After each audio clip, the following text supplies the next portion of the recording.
ইয়াৰ আগৰ ভিডিঅ'ত মই আপোনালোকক শ্বেয়াৰ কৰিছিলো মই কেনেকে বেগ পেক কৰিলো, কেনেকে মোৰ বান্ধৱীবোৰ আহিল আৰু কেনেকে আমি বাছত আহিলো। বৰ্তমান আমি গুৱাহাটীত আছো, গুৱাহাটীৰ পৰা 1.5 ঘণ্টা ৰাস্তা শ্বিলংলৈ যাবলৈ। কিন্তু গুৱাহাটীত আমি ISBTত আছিলো, ISBTৰ পৰা যাব লাগিব আমাৰ খানাপাৰালৈ। আজিকালি খানাপাৰাত শ্বিলং যাবলৈ পোৱা গাড়ীবোৰ পোৱা যায়। এই ভিডিঅ'টো হৈছে শ্বিলং যাত্ৰাৰ দ্বিতীয় খণ্ড। এই ভিডিঅ'টোত আপোনালোকে চাব পাৰিব গুৱাহাটীৰ পৰা শ্বিলং যাওঁতে আমি কি কি কৰিলো, কি কি খালো আৰু কি কি এক্সপিৰিয়েন্স কৰিলো। তো guys, welcome back to my YouTube channel and Facebook page Gauripuriya Devajani. মই আপোনালোকৰ দেৱজানী, জয়গুৰু চবকে। শ্বিলং যাবলৈ আধা ৰাস্তাত আমি এটা ধাবাত নামিছিলো আৰু ধাবাটোত আমি ভেজ থালি খাইছিলো আৰু এই ভেজ থালিৰ প্ৰাইচ হৈছে মাত্ৰ 250 টকা। 250 টকাত আমি পেট পূজা কৰি আকৌ ৰওনা দিলো শ্বিলঙলৈ। তো গাইজ, এইবাৰ আপোনালোকে জনাওক এই ভিডিঅ'টো আপোনালোকে দুনিয়াৰ কোনটো স্থানৰ পৰা চাই আছে। তেনেহলে নেক্সট ভিডিঅ'ত মই আপোনালোকক ধন্যবাদ জ্ঞাপন কৰিব পাৰিম। মোৰ আগৰ ভিডিঅ'ত কমেন্ট কৰিছে বঙাইগাঁৱৰ পৰা জগদীশ ৰয়, ধুবুৰীৰ পৰা উত্তম নাহা, শিখা দাস মানে আমাৰ প্ৰসাধন পাৰ্লাৰৰ শিখা বাইদেউ গৌৰীপুৰৰ পৰা। মোৰ ভিডিঅ'ত আপোনালোকে কমেন্ট কৰাৰ বাবে আপোনালোকক সকলোকে বহুত বহুত ধন্যবাদ জ্ঞাপন কৰিছো। আপোনালোকৰ এটা এটা কমেন্ট মোৰ বাবে বহুত মূল্যৱান। তো গাইজ, ইতিমধ্যে আপোনালোকে চাই আছে আমি গুৱাহাটীৰ পৰা শ্বিলং যোৱাৰ ৰাস্তাটো।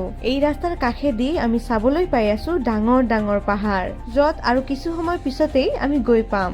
যদি আপোনালোকে এই মুহূৰ্তে মোৰ এই ভিডিঅ'টো চাই আছে তেনেহলে আৰু দেৰি নকৰিব, খুব জলদি প্লেন কৰক, নিজৰ ফ্ৰেণ্ডছ, গাৰ্লফ্ৰেণ্ড, বয়ফ্ৰেণ্ড নহলে নিজৰ ফেমিলিক লৈ ফুৰি আহক। বছৰত খুব কম হলেও এটা ট্ৰিপ খুবেই দৰকাৰ। হ'ব পাৰে আপুনি প্ৰফেশনেল লাইফত বহুত আগুৱাই আছে, হ'ব পাৰে আপুনি নিজৰ ফেমিলি বা নিজৰ কেৰিয়াৰৰ দায়িত্ব পালন কৰি আছে, কিন্তু নিজক লৈ ভবা নিজৰ ফেন্টাসি, নিজৰ সুপ্ত আনন্দবোৰ কেতিয়া কৰিব?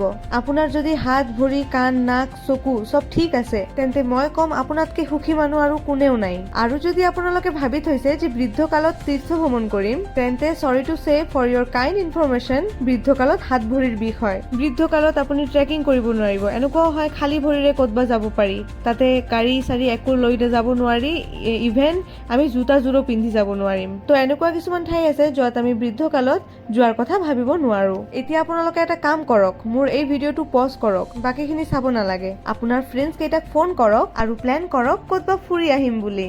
নিজৰ যান্ত্ৰিক জীৱনত এটা পজ দিয়ক, নিজক ভাল পাবৰ বাবে আৰু নিজক সময় দিবৰ বাবে আৰু নিজৰ বাবে হেপিনেছ কিনিবৰ বাবে। বলক ক'তবা ফুৰি আহো।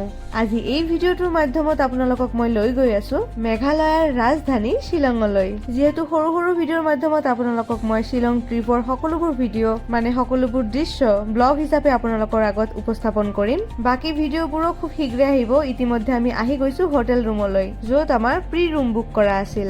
ইমান দূৰ জাৰ্ণি কৰিছো বাবে আমি খুবেই টায়াৰ্ড। এতিয়া মানে খুব শীঘ্ৰে আমাৰ ৰুমটো লাগে যাতে আমি অলপ ৰেষ্ট ল'ব পাৰো। ফিলিংস বলো। খুব ভালো কিন্তু খুব টায়ার্ড। এখন স্নান করবো, তারপর রেডি হবো, তারপর কোথায় যাওয়া যায়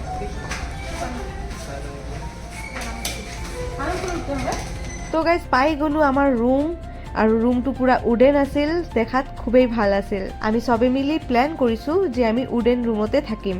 গা পা ধুই ধুনীয়াকে ৰেষ্ট লৈ আকৌ ৰেডি হলো আৰু আমি ওলাই আছো পুলিচ বাজাৰ যাম বুলি। আপোনালোকে যদি শ্বিলঙৰ প্লেন কৰে পুলিচ বাজাৰৰ আশে পাশে ৰুম ল'ব।